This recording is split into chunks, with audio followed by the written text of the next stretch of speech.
বলে আসসালামু আলাইকুম, আসসালামু আলাইকুম। সবাইকে নতুন আরেকটি ব্লগ এবং নতুন আরেকটি দিনের অনেক অনেক শুভেচ্ছা।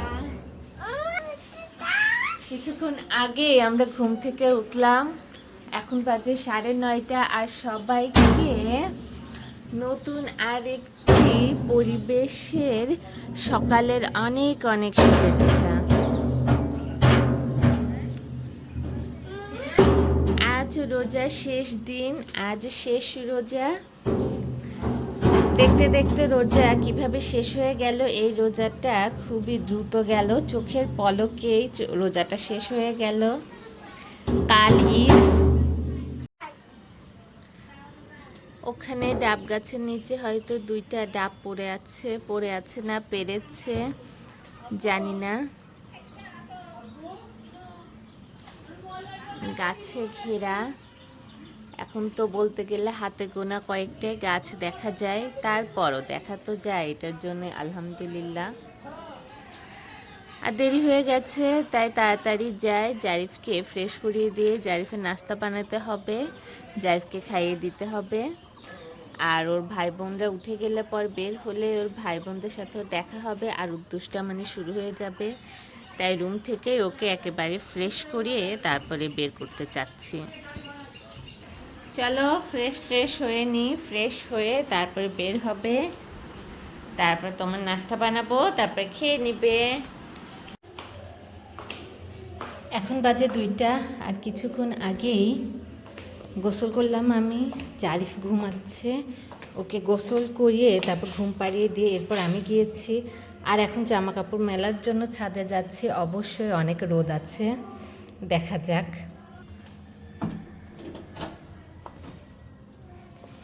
প্রচুর রোদ, বিকেলবেলা ছাদে আসার মজাই আলাদা। জারিফ তো কাল বিকেলবেলা অনেক মজা করেছিল, আজকেও দেখি বিকেলে রোদ পড়ে গেলে ওকে ছাদে নিয়ে আসবো। অনেক রোদ, রোদে তাকানো যাচ্ছিল না, আর ঘরে কথা বলতে ভালো লাগছিল না। নিজের বাসায় যেরকম কমফোর্টেবল, এখানেও নিরিবিলি, তারপরও আমার নিজেরই ওইভাবে ব্লগ করা হয়ে উঠছে না।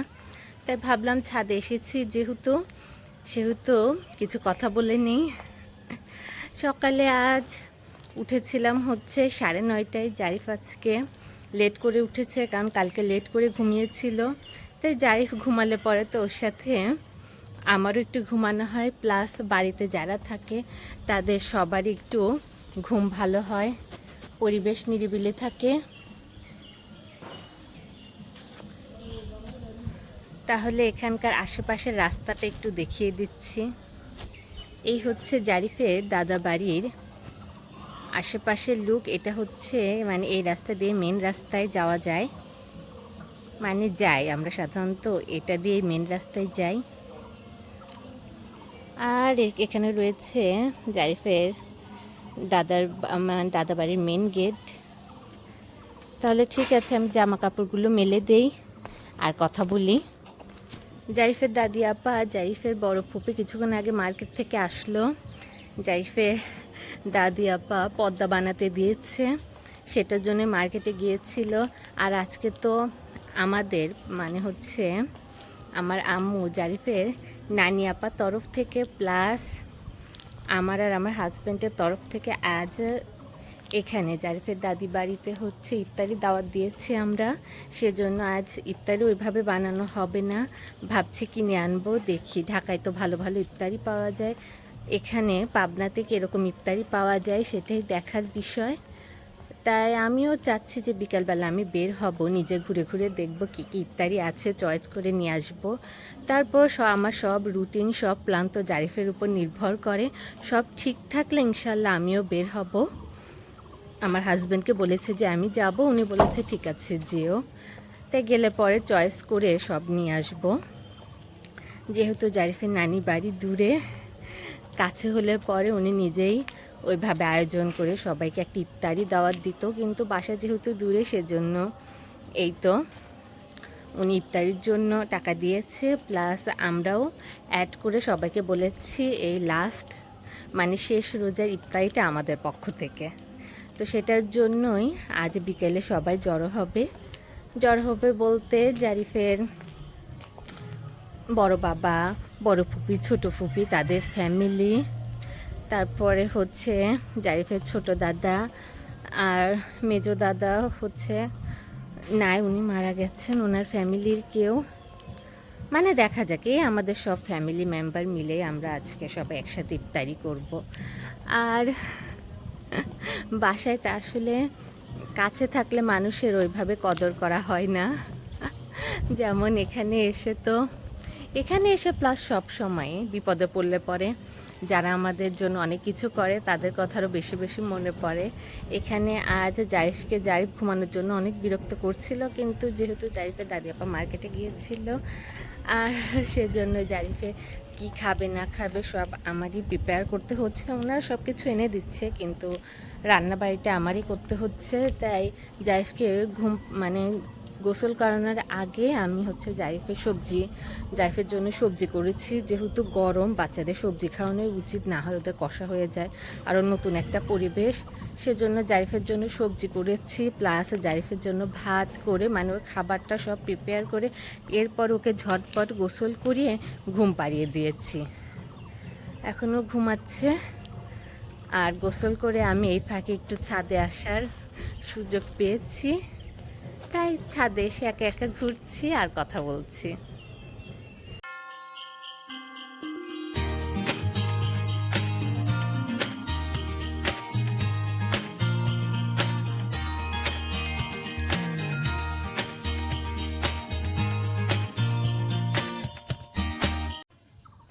কিছুক্ষণ আগে কথা বলার জন্য আমি ক্যামেরাটা অন করেছি আর দেখে এখানে গান বাজছে, যেহেতু আজই শেষ রোজা তাই একটা ঈদের আমেজ আবার না শুরু হয়ে যায়। যাই হোক, গানটা আমার ভালোই লাগছিল। ছাদ থেকে আমি চলে এসেছি নিচে, এসে নিজের রুমে এসে এখন আমার সোনা বাচ্চাটাকে দেখছি। আমার সোনা বাচ্চাটা এখনও ঘুমাচ্ছে, তাহলে ঠিক আছে, ও ঘুমাতে থাকুক, আমি এখন একটু ফ্রেশ হয়ে নেই।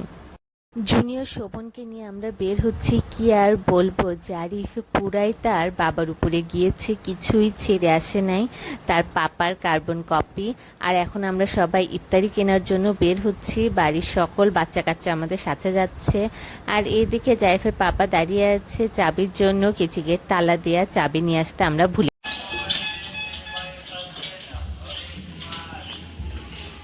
যাবে। হাই ফাই এটা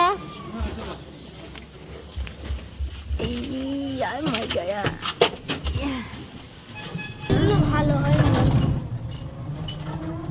এরপরে অটো চলে আসে, অটোতে করে আমরা সবাই যাচ্ছি। আর আমি এই যে অল্প অল্প ক্লিপ নিচ্ছি। আর এই তো বাড়ির আশেপাশের রাস্তা, বাড়ির আশেপাশের দৃশ্য, যেটা আপনাদের সাথে শেয়ার করলাম। আর লেট হয়ে গেছে, জারিফ যখন ঘুমাচ্ছিল তখন যদি আমি রেডি হয়ে থাকতাম তাহলে আর একটু আগে যাওয়া যেত। আর জারিফের পাপাকে বলেছিলাম অন্তত ফলগুলো তুমি সকালে কিনে রাখো, তাহলে সুবিধা হবে, কিন্তু না, উনি বলল না, একেবারেই যাব, মানে বিকেলে যেয়ে সব নিয়ে আসবো। কিন্তু আমরা যেহেতু দেরি করে বের হয়েছি আর এটা হচ্ছে রোজার শেষ রোজা, তাই এখানে যে ইফতারিগুলো ছিল প্রায় শেষের দিকে, কারণ ইফতারি পাওয়া যায় 3টা থেকে, আমরা গিয়েছি 5টায়, তো অবশ্যই ইফতারি তো শেষ হয়েই যাবে। আর এটা হচ্ছে পাবনা শহর, যেটা আপনাদের সাথে শেয়ার করছি, আশা করছি আপনাদের ভালো লাগবে।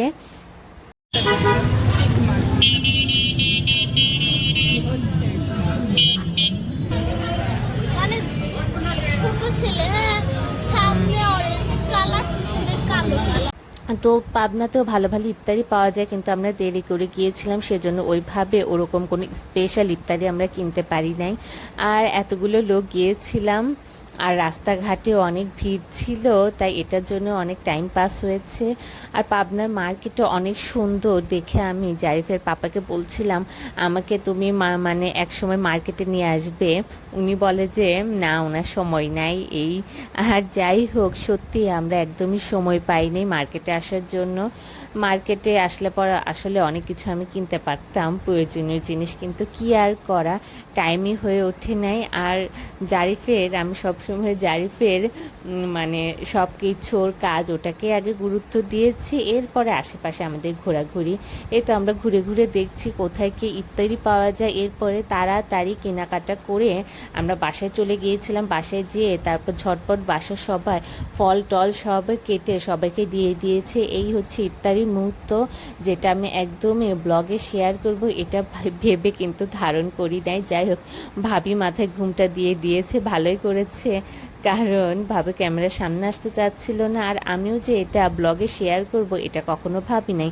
তারপর আবার ভাবলাম ফ্যামিলি মেম্বারদের সাথে এত সুন্দর একটা মুহূর্ত ব্লগের মাধ্যমে এই স্মৃতিটা রয়ে যাবে। টেবিলে হচ্ছে আমার হাজবেন্ড, তারপর জাইফের দাদা ভাই, জাইফের বড় বাবা, তারপরে বড় ফুপি, বড় ফুপা, আর বাকি কে ছিল, আমার ছোট মামা ছিল, তারপরে হচ্ছে আরও আরও অনেকে ছিল।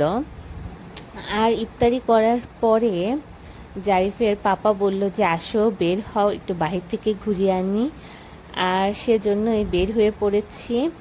আর জারিফ ফার্স্টে ঈদের দিন জারিফের দাদা ভাইয়ের বাইকে চড়ে সেও মজা পেয়ে গেছে।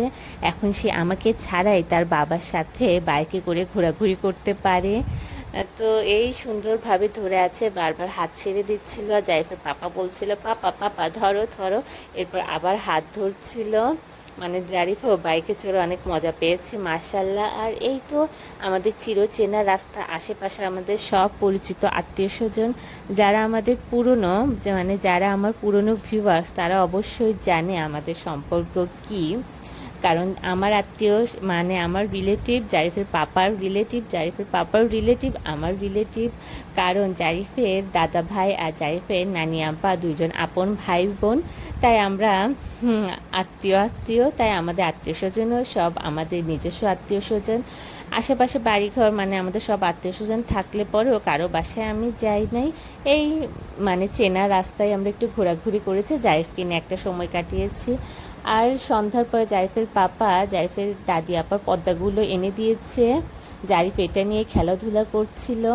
এই পর্দা এখন লাগানো হবে, নতুন পর্দা আজকেই অর্ডার দিয়েছিল, আজকে কমপ্লিট করে দিয়ে দিয়েছে তারা। তো সেটা নিয়েই জারিফকে নিয়ে একটা মজার মুহূর্ত হচ্ছিল। জারিফের পাপা এখন রাতের খাবার খেয়ে নিচ্ছে, খেয়ে দিয়ে উনি এখন আড্ডা দিতে যাবে, তার বন্ধু বান্ধব তার জন্য অপেক্ষা করছে। আর এই যে এইদিকে জারিফের দাদা ভাই, দাদি আপা, বড় ফুপি পর্দা লাগাচ্ছে, আর বাকি তার ভাই বোনরা আছে।